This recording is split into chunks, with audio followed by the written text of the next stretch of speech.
Okay, so this is part 7 of the power simulation tutorial. Basically, in this video, I'm going to show you guys how to make a interactive GUI for your simulations. So the idea of this is if you're wanting to give your simulation app to someone who maybe doesn't know much about Simulink or MATLAB, doesn't really want to learn how to change all the parameters, change all the settings within MATLAB and Simulink, then you can actually make a pretty intuitive GUI for them to be able to see the output, change any necessary parameters without changing the more sensitive parameters, like any of the motor parameters, really. So things that we don't want to change, um, but things that are allowed to change. So things like the incline of the terrain, or maybe the headwind in your certain environment. Things like that, they may want to adjust and see how that changes on the power consumption, current levels, and like just how the rover moves. So I'm going to show you how you can do that. So if you just want to go ahead and grab the model from, actually we'll say grab the model from the part 7 GitHub, just because I have made some minor changes to that. I will show you what they are later, very minor. You can even use the 6-wheel model from the last part and just add a couple things to it. But anyways, let me show you how to start up the app. So MATLAB has this really cool feature built into it. It's called an app builder. So you can go into this apps tab up here, click on it, and go to design app. Now this is going to open up the app designer for you. So on the start page here, we're going to click on the 2-panel app. So you can choose whatever style of app you want. We're going to set the 2-panel. And here we have a little app that's separated into 2 little panels here. I'm just going to make this side a little bit smaller. So what we want for our app is we want our users to be able to put in some sort of input and be able to see the graphs outputted that we would see in the scopes on the Simulink model. So first thing I'm going to do is I'm going to save this, save it as, let's call it Power Sim. Okay. And now what we're going to do is we're going to make basically an app with an axis, so you can see the output. We're going to see push buttons, and we can probably use sliders for some of our parameters. So the first thing I'm actually going to do is I'm going to set up a, let's see, where is it? All right, a tab group here. So I'm going to set up a little tab group on this side. So this is going to allow us, what I'm thinking is on this side, we're going to have our graphs. So our output graphs, like the velocity and our current and our power, we're going to have on this side. So what I want is I want the user to be able to switch between graphs using this tab section. So this first tab, we're going to call this dynamics. That's going to be the rover velocity. Here we're going to call this current, and we're going to add another one here for power. Okay, so on the dynamics page, we're going to add in an axis. So this is just like a typical MATLAB graph. Works in the exact same way. So we're just going to make this a little bit bigger so it's easier to see. Yeah, that's pretty good. And then we're just going to copy, send this over here, paste, send this over here, paste. Okay. And then once you have the graph set up, you can change the title. So we're going to call this dynamics, and then change this to time. And change this to velocity. So obviously you can make your output graphs whatever you want. This is just what I did for my simulation. So change this graph title, change it to current. Again, this is going to be time, seconds, and current in amps. Okay, updates, and change this one to power. On the graph, just have the power. This one's also going to be time. And power, and this was in watts. Okay, so now we have a graph set up. Next thing we want to do is set some input for the user. Just that, and we're going to use a slider. So this is going to be for the input of the terrain incline. So I'm going to move the label up and shift the slider over. We're going to call this incline, and units are going to be in degrees. Degrees. Okay, shift this over. Oh, don't want to move the whole thing. Oh, shit.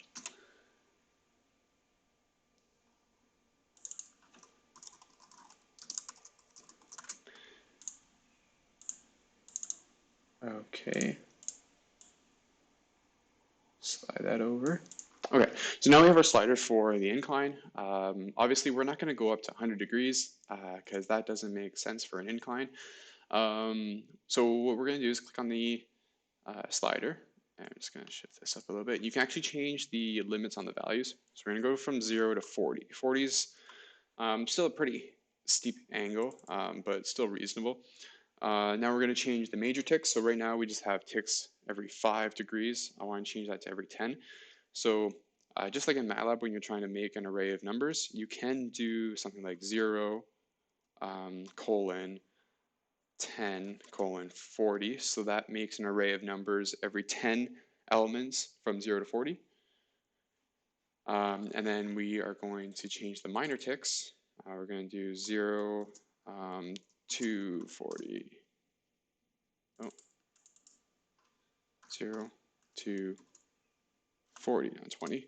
There we go. So now we can change the slider value to change the incline. And let's kind of copy and paste this. Move this down. And we're going to make this the head wind in meters per second. Shift this over a little bit. And we're going to change the max values on this too. So 40 is pretty ridiculous for wind speed. So let's go to like 20 meters per second. Still pretty high, but still just a reasonable value. Okay, so we'll do 0 to 5, up to 20. And here we'll do 0, let's do 1, 20. Okay, so we have our two sliders.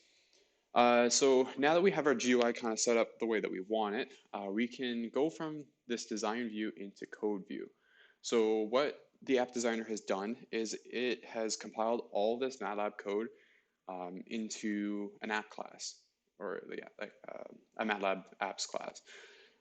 So in here, all this code, you can't actually edit it. MATLAB has it set up so you can't edit this code and make any changes to it that might cause problems. So any kind of change that you make on this design view, it automatically updates in the code, which is super helpful because making UIs in MATLAB is not fun. It's very tedious. So having it make it yourself is, or have it make it itself is actually super helpful. So the next thing we're going to do is we're going to create callback functions for these sliders. Basically what those are is just go to this section here in callbacks. So it allows you to create a function to be called when an event happens with this slider. So what we want to do is create a function for when the value is changed. Not necessarily when it's changing, we want it to be when the user slides it to a value and leaves it there. So what we're going to do is add value change function. So now it has created a new function for us. And this little white box here shows all the code that we're actually able to edit ourselves. So right now, only this is the area that we're allowed to edit. So let's go actually back to design view. We'll go to the slider and we're going to do the same thing. So another change function right down here. So we've got incline slider value change and headwind slider value change. So these values, these value variables, they just hold the value that the slider is currently at. So what we can do is set this value and we're going to edit like the input parameter to the simulation. So to do that, we actually need to edit directly inside the workspace, but we want to make sure that the workspace is actually loaded in. And to do that, we can actually create a new script. And inside the script, we are going to load in the Rover vars workspace, and then we are going to call um, the app and actually run it. So what we'll do first is clear the workspace, and then we are going to clear the command window, and then we are going to load in rover vars dot mat. Okay, and then we are going to I believe it's run power sim dot ml. Okay, so I believe this will just run our app. So we're going to call this run sim, save. Now if I call this run sim, it should load in the workspace, which it did, and it opens our app.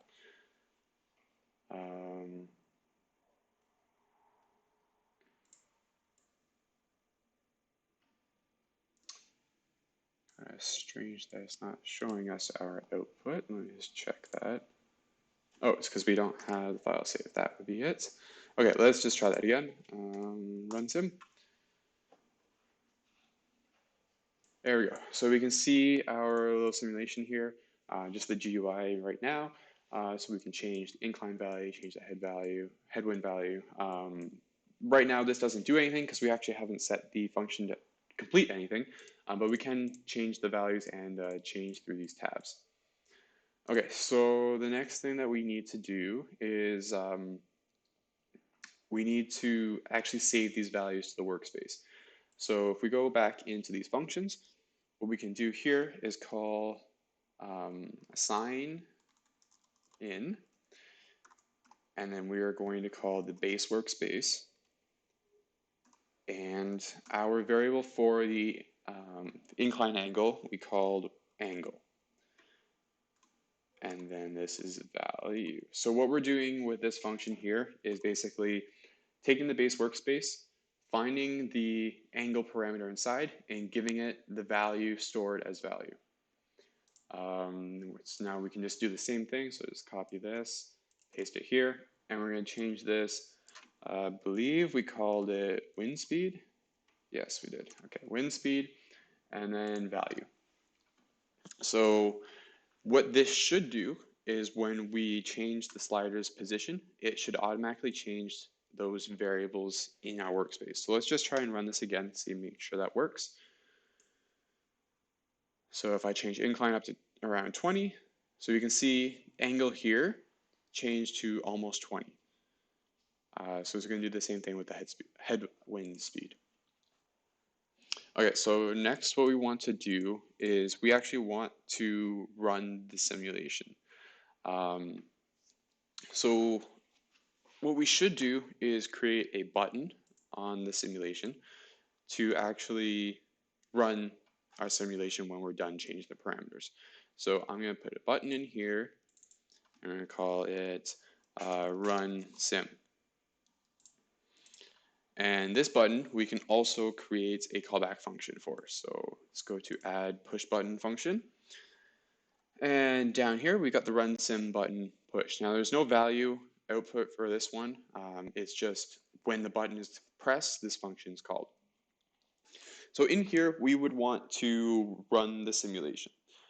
So another cool thing about Simulink is that you don't actually have to run the Simulink model within the Simulink window. You can actually call a function within MATLAB to run the simulation itself, and then it will give you an output of a data set, which will let you see the different outputs that you were using and the time array as well.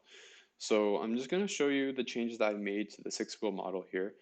So before we had scopes out here. If we have scopes here and we call the MATLAB function to run the simulation, it won't actually have an output for us in terms of data. So we need to add in these outputs. So like I had in the little subsystem here, these output ports are basically outporting to this higher level system. Now these output output systems or output ports will output to the next higher order system, which is whatever system calls the function to run the simulation. So in that case, it's going to be our app. So if you want to make this change, all you have to do is put these output ports in, name them by the signal name, and give them signal name of whatever you want to call from your app. So specifically, this one's going to be velocity, just to make things simple. So yeah, that's the little change that I made to the simulation. Now what I'm going to do is, I don't want to actually call the simulation within our run sim button, just because we may want to run the simulation.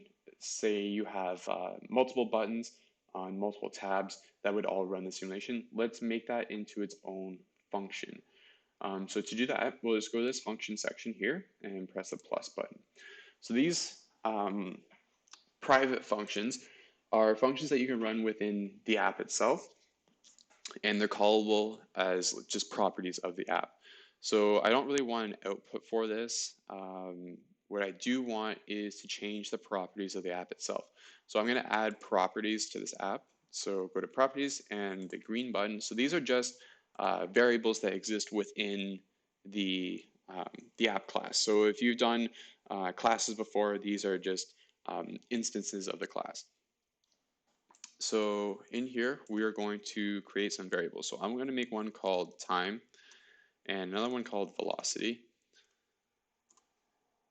and another one called current and another one called power. So these are going to be just where we store our graph data from the simulation function. So in here, I'm going to change this because we're not outputting anything. We're going to get rid of this equals assign here, and we're going to call this simulates, and we'll just leave the input parameters app. So in here, we are going to call the MATLAB function sim. So sim runs a Simulink model, so it's already recognized the 6-wheel model here, so I'm just going to put that in. Next thing we want to do is add some extra inputs. What we're going to do is put capture error, and we're going to set this to on. So what this is going to do, if there's an error in your simulation, it's not going to print to the command window. It's actually going to put it as a property inside of the output that this simulation is giving. So the output here is another class. It's a simulation class. So we are going to call this sim out and assign it there. So within sim out, we have some properties. So sim out has this property called t out, and t out is just an array of values for the time. It's the time array coming from the simulation. So we're going to call app.time. We're going to call our sim out, and then we are going to get the t out from it and assign it to app.time. So that's just going to give us our time array, which we'll use as our x-axis data for the graphs. Next, we are going to add in app.velocity, and we're going to set this to simout.get y out. So y out is the output data coming from those output ports. So we have to specify that we want the velocity. So we're going to do get velocity and values, not dash, dot values dot data. So that will give us a output rate of the velocity values corresponding to each time element in the array. Semicolon, and we're going to do the exact same thing for current and power. So take this, copy and paste, and we're going to change this to say current, and app.power, capital P on power equals paste, and change this to power as well. Okay, so now all of our parameters are saved to the properties of the app. We can save our app, and then what we can do is go down to run sim button, and we are going to use simulate. It is app.simulate. There we are. So app.simulate is going to run the simulate function. So it's going to run the simulation, get all the values, and save it to the app properties. Now what we want to do is output all this to the graphs. So let's make another function. So go to functions and add, and we're going to call this, let's call it reset graph. And reset graph is just going to clear all of the axes. So clear app.UI axis. The reason I am using UI axis is if you can see on this side here on the component browser, in our side, our tab group, we have our UI axes. These are the axes that we were editing before. So you can see UI axis is our dynamics axis. UI axis 2 would be our current, and UI axis 3 is our power. So what we're going to do is we're going to clear all of them first, just so we're not overriding any data. 2 and 3. Next thing we're going to do is plot our data on them. So we're going to do a plot on app.UI axis, and we're going to specify for the x-axis, we're going to use app.time, and on the y-axis, we want app.velocity. App.velocity. So this will plot the velocity data on our velocity axis. Now, if we go paste this, change this to 2, and change this to current, it will then plot this on our second axis, and then we need to plot power on our third axis. Okay, so let me just check here. That should be all that we need. Yep, we got our functions to change the values. We got our function. Oh, we have to add in our new function. So app.reset graphs. So when we press the button, it's going to run the simulation and then update the graphs. So let's save this and let's try running this. See what happens.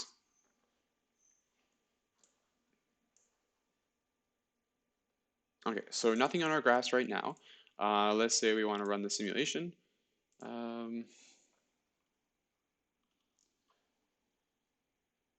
Oh, capture error. It's not capture error. It is capture errors with an S. Okay. So let's just try that again. Close that.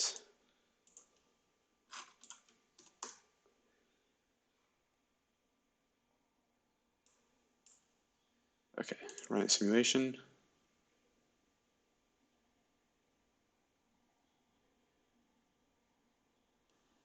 Okay, there we go. It worked this time. So now we can see our output like we were getting in our Simulink model. So I'm just gonna pull that out a bit.